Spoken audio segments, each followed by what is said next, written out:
তাহলে আমাদের আজকের নোভেলের নাম হচ্ছে দ্য গ্রাস ইজ সিঙ্গিং। লিখেছেন Doris Lessing. Write down about the author. Author সম্পর্কে কিছু জেনে নেওয়া যাক। Doris Lessing is a Nobel prize winning writer who came from Persian nationality. Doris Lessing ছিলেন একজন নোবেল প্রাইজ উইনার বিজয়ী লেখক যিনি পার্সিয়ান ন্যাশনালিটি থেকে এসেছেন, বাট সেটেলড ইন জিম্বাবুয়ে। কিন্তু পরবর্তীতে গিয়ে তিনি জিম্বাবুয়েতে সেটেল হন। She witnessed the evil of racism in her lifetime. তিনি তার জীবদ্দশায় এই যে জাতি বিদ্বেষ, রেসিজম, ব্ল্যাক অ্যান্ড হোয়াইট, এইটার অনেক সাক্ষ্য হয়েছেন। And presented it in the novel. এবং তার যে এই যে অভিজ্ঞতা এবং তার জীবদ্দশায় যে রেসিজম সম্পর্কে তিনি ধারণা পেয়েছেন বা নিজের চোখে দেখেছেন, সেগুলোকে তিনার নোভেলে উপস্থাপন করেছেন। He received a Nobel Prize for Literature in 2007। তিনি 2007 সালে সাহিত্যের জন্য নোবেল পুরস্কার পেয়েছিলেন। এখানে এই কথাটি খুবই ইম্পর্টেন্ট হবে যে এই যে তিনি তার জীবদ্দশায় যে রেসিজমটা তিনি দেখেছেন সেগুলোকে তিনি তার নোবেলে উপস্থাপন করেছেন। এই নিয়ে সামনে আমরা ব্রড কোশ্চেন পাবো। From where the title is taken. এই যে title the grass is singing, এটি কোথায় থেকে নেওয়া হয়েছে? The title is taken from T.S. Eliot's poem The Waste Land। T S. ইলিয়টের পোয়েম কবিতা ওয়েস্টল্যান্ড থেকে এই টাইটেলটি নেওয়া হয়েছে।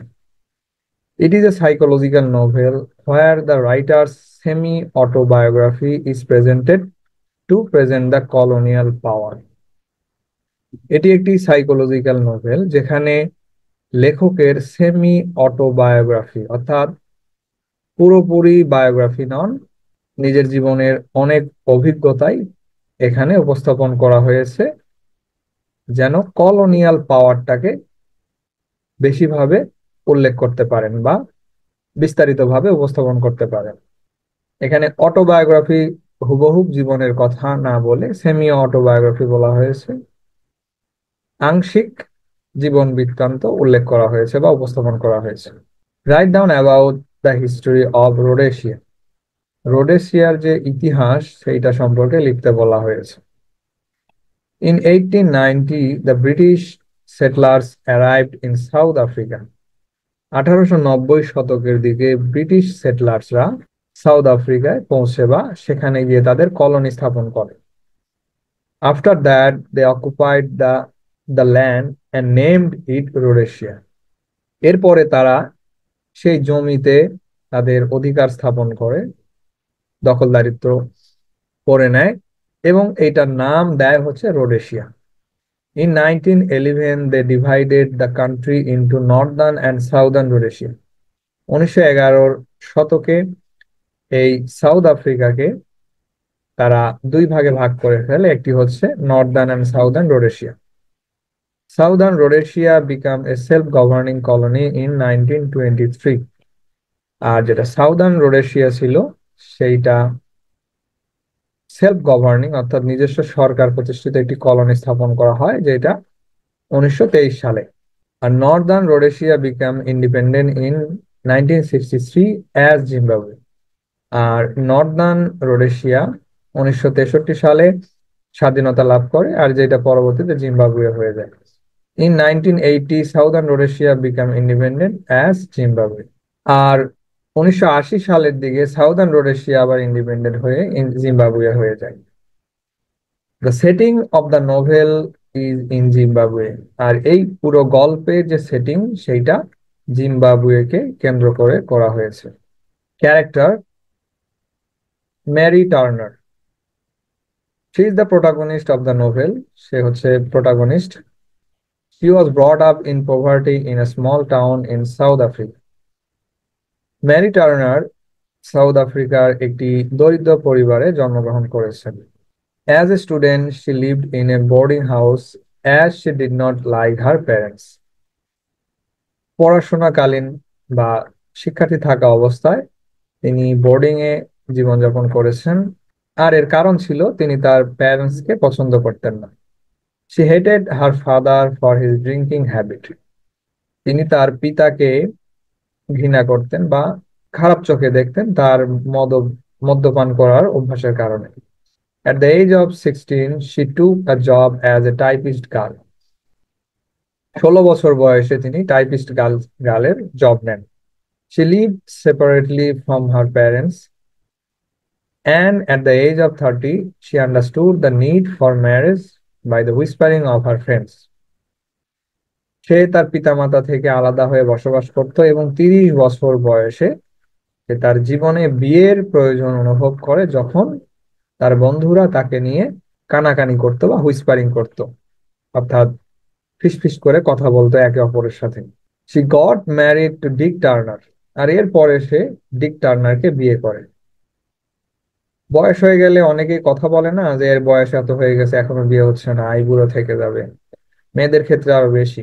তো এই ধরনের যখন হুইসপারিং হচ্ছিল তাকে নিয়ে, তখন সে বিয়ের প্রয়োজন অনুভব করে। আর এর পরবর্তীতে গিয়ে সে এই ডিক টার্নার নামক একজন ফার্মারকে বিয়ে করে নেয়।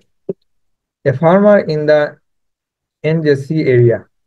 আর ডিক টার্নার ছিল এনজেসি এরিয়ার একজন কৃষক। She was disappointed after finding the miserable condition of Dick's house.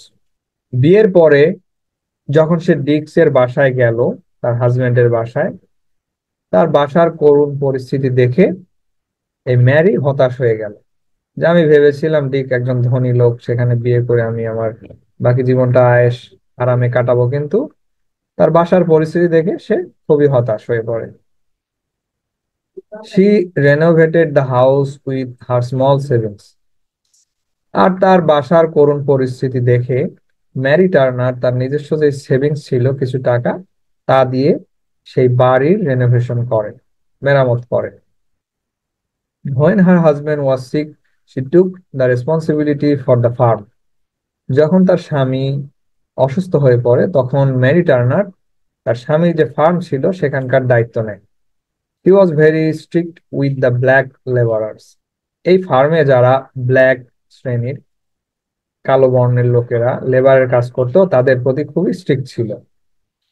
And she recut the wages of the laborers when they were neglecting their work.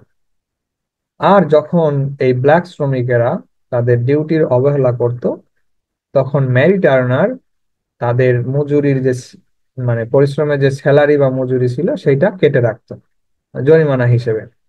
Once she punished a native boy for neglecting duty. একদা একজন black বয়কে তার duty অবহেলা করার জন্য শাস্তি দিয়েছিল। To help the household work Mary brought Moses. পরবর্তীতে ওই ব্ল্যাক বয়, যার নাম ছিল মোজেস, তাকে তার বাসার কার্যক্রমে হেল্প করার জন্য নিয়ে আসে।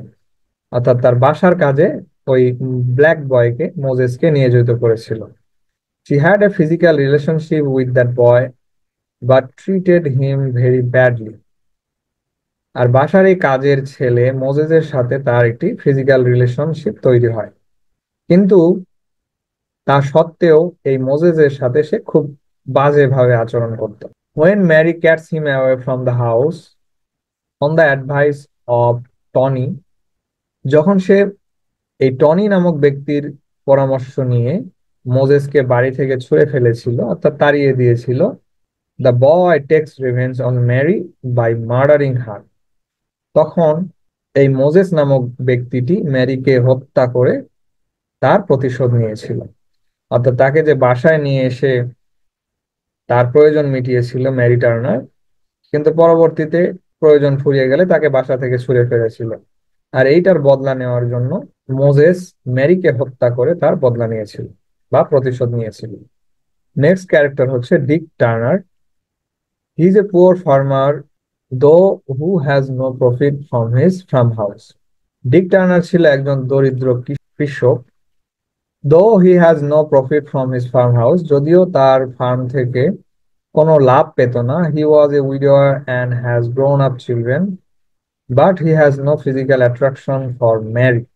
সে ছিল একজন বিপত্নিক, অর্থাৎ তার স্ত্রী মারা গিয়েছিল, এই জন্য তাকে উইডোয়ার বলা হচ্ছে।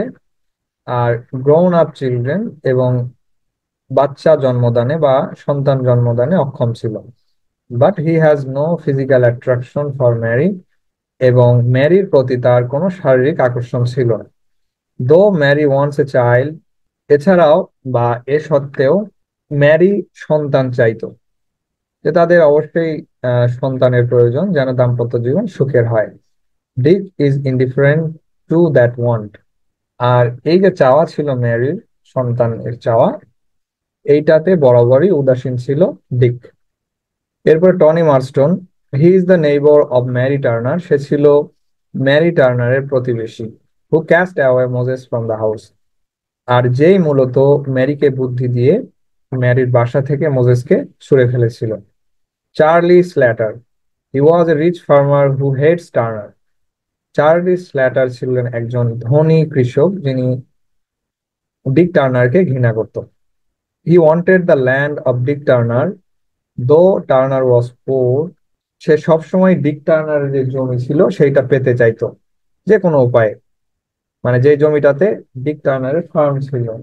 আচ্ছা, though Turner was poor at the end he got the land and called it charity, আর পরে গিয়ে এই যে চার্লি স্ল্যাটার ডিক টার্নারের জমিটা কিনে নেয়, অর্থাৎ সে পেয়ে যায়, এবং এইটাকে পরবর্তীতে চ্যারিটি নামে চালিয়ে দেয়। Moses, he is the native black boy, সে ছিল একজন স্থানীয় black boy who was brought up in a Christian missionary, যে একটি খ্রিস্টিয়ান মিশনারিতে বড় হয়, মানে জন্মের পর থেকে ওখানে এসে লালিত পালিত হয়। How did the writer present white imperialism in the novel the grass is singing, লেখক কিভাবে এই দ্য গ্রাস ইজ সিঙ্গিং নোভেলটিতে এই যে হোয়াইট ইম্পেরিয়ালিজম, শ্বেত বর্ণের লোকেদের যেই সাম্রাজ্যবাদ উপস্থাপন করেছেন। The grass is singing is a novel about white imperialism in African countries. Glass is singing হচ্ছে একটি নোভেল যেটা হোয়াইট ইম্পেরিয়ালিজমের বর্ণনা দিয়েছে বা হোয়াইট ইম্পেরিয়ালিজমের প্রভাব নিয়ে লেখা হয়েছে, বিশেষ করে আফ্রিকান কান্ট্রিজে। It is the presentation of the writer semi autobiography, এটি হচ্ছে লেখকের আংশিক অটোবায়োগ্রাফির উপস্থাপন। As the writer belongs to the white group, she observed the imperialism from the oppressor level. যেহেতু লেখক নিজেই হোয়াইট গ্রুপে বসবাস করতেন বা বিলং করতেন, আর এ কারণেই তিনি এই যে ইম্পেরিয়ালিজম, সাম্রাজ্যবাদ, এটাকে তিনি অপ্রেসর লেভেল থেকেই উপস্থাপন করেছেন। অর্থাৎ যেহেতু লেখক নিজেই হোয়াইটদের মাঝে বিলং করেন, তার জন্মসূত্রে সে শ্বেত বর্ণের, আর এ কারণেই যে এই ইম্পেরিয়ালিজম, এটাকে নিজের দৃষ্টিকোণ থেকে উপস্থাপন করেছেন। The novel is a brilliant study of both the oppressed and the oppressor, আর এই নোভেলটি হচ্ছে একটি অত্যন্ত বুদ্ধিমত্তার সাথে উপস্থাপন করেছেন অপ্রেসড অ্যান্ড অপ্রেসর, নির্যাতিত, নিপীড়িত এবং যারা নিপীড়নকারী, উভয়ের দৃষ্টিকোণ থেকেই এটাকে ব্যাখ্যা করেছেন। The tragic story of Mary and Dick Turner symbolically presented white imperialism in Zimbabwe. এই যে ম্যারি এবং ডিক টার্নারের যে ট্র্যাজিক স্টোরি, গল্প, সেইটাকে হোয়াইট ইম্পেরিয়ালিজমের যে দৃষ্টিকোণ ছিল জিম্বাবুয়েতে, এইটার প্রতীক হিসেবে উপস্থাপন করেছেন। The British settlers arrived in the land in 1819. British সেটলাররা, তারা এই ভূমিতে 1890 সালে পৌঁছে বা তারা দখল করে নেয়।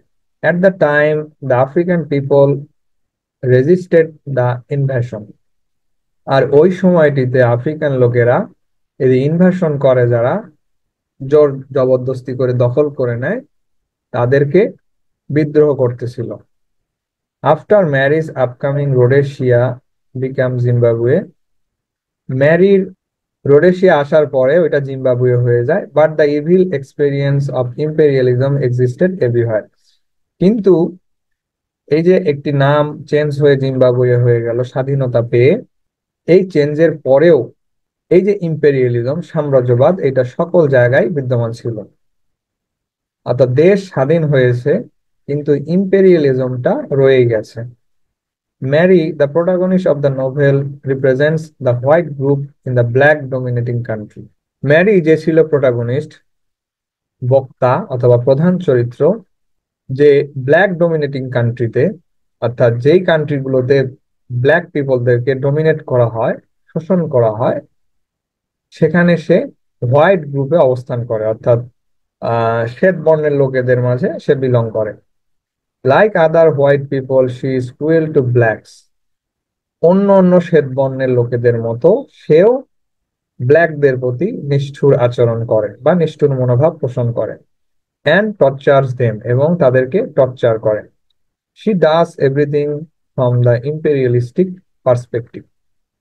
সে সবকিছুই করে, অর্থাৎ তাদেরকে টর্চার করে, ব্ল্যাকদেরকে মানসিকভাবে নির্যাতন করে, শারীরিকভাবে করে, এবং মনের মধ্যে বিদ্বেষ পোষণ করে, যেটা ইম্পেরিয়ালিস্টিক পার্সপেক্টিভ থেকে, সাম্রাজ্যবাদীদের যে দৃষ্টিকোণ, সেখান থেকেই সে এমন ধারণা পোষণ করে বা তাদের সাথে এমন আচরণ করে।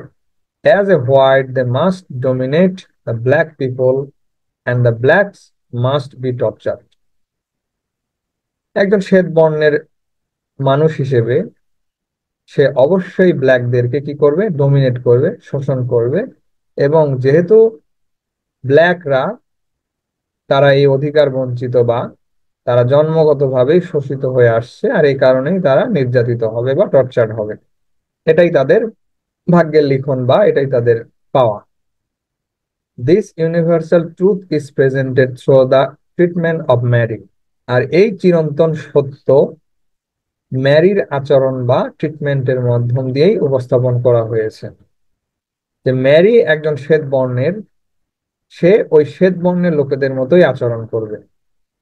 সে কখনোই ব্ল্যাকদের প্রতি সহানুভূতিশীল হবে না বা তাদের সাথে ভালো আচরণ করবে না, যেহেতু ইতিপূর্বে শ্বেত বর্ণের লোকেরা, হোয়াইট পিপলরা সবসময় ব্ল্যাকদেরকে শোষণ করেছে। আর এখানে ম্যারিও আলাদা হবে না, তাদের মতোই হয়েছে। আর এই চিরন্তন সত্যটি ম্যারির ক্যারেক্টারের মাধ্যম দিয়ে উপস্থাপন করা হয়েছে, যে ম্যারি তার প্রয়োজনের সময় মোজেসকে দিয়ে তার প্রয়োজন মিটিয়ে নিয়েছে, আর যখন প্রয়োজন ফুরিয়ে গেছে তখন মোজেসকে ঘর থেকে ছুঁড়ে ফেলেছে। She hated the black community but used the missionary boy for her benefit. যে ম্যারিও ব্ল্যাক কমিউনিটিকে অপছন্দ করত, ঘৃণা করত, কিন্তু তার প্রয়োজনের সময় এই মিশনারি বয়কে দিয়ে তার প্রয়োজন মিটিয়ে নিয়েছে। This is the reality between the oppressor and the oppressed. আর এটাই হচ্ছে চিরন্তন বাস্তব বা সত্য, যেটা অপ্রেসর এবং অপ্রেসডের মধ্যে থাকে, নিপীড়িত এবং নিপীড়কের মধ্যে হয়ে থাকে। Whenever Mary was satisfied with her desire, Mary যখন তার ডিজায়ার, আকাঙ্ক্ষায় তুষ্ট হয়ে গেল, স্যাটিসফাইড হয়ে গেল, she out catch the boy like the west. সে ওই ছেলেটিকে, মোজেসকে, এই আবর্জনার মতো বাসা থেকে, ঘর থেকে ছুঁড়ে ফেলল। In fine, though there is no difference between black and white on the doctrine of creation. পরিশেষে বলা যায় যে যদিও ক্রিয়েশন, সৃষ্টি বা সৃষ্টিবাদের যে মতবাদ, এখানে ব্ল্যাক এবং হোয়াইটদের মধ্যে কোনো পার্থক্য নেই, ডিফারেন্স নেই। The whites and blacks did not worship the same creator. আর এখানে এসে ব্ল্যাক এবং হোয়াইটরা একই ক্রিয়েটরকে তারা পূজা করে না বা উপাসনা করে না। The physical structure of blacks was comparatively stronger than the white one. বলতেছে যে ব্ল্যাক পিপলদের যে শারীরিক গঠন, সেটা তুলনামূলক হোয়াইটদের চেয়ে শক্তিশালী। But the dominating power dismissed the moral courage of the blacks two protest the white domination. কিন্তু এই যে শোষণ করার যে ক্ষমতা, সেইটা কিন্তু দেওয়া হয়েছে হোয়াইটদেরকে, যে হোয়াইটরা শারীরিকভাবে ব্ল্যাকদের চাইতে শক্তিশালী না হয়েও তারা ব্ল্যাকদেরকে শোষণ করবে। আর এই যে ক্ষমতা তাদের, এর মাধ্যমে ব্ল্যাকরা তাদের নিজস্ব সাহস তারা হারিয়ে ফেলে, আর এর থেকে তারা হোয়াইটদের ডমিনেশন সয়েই যায়।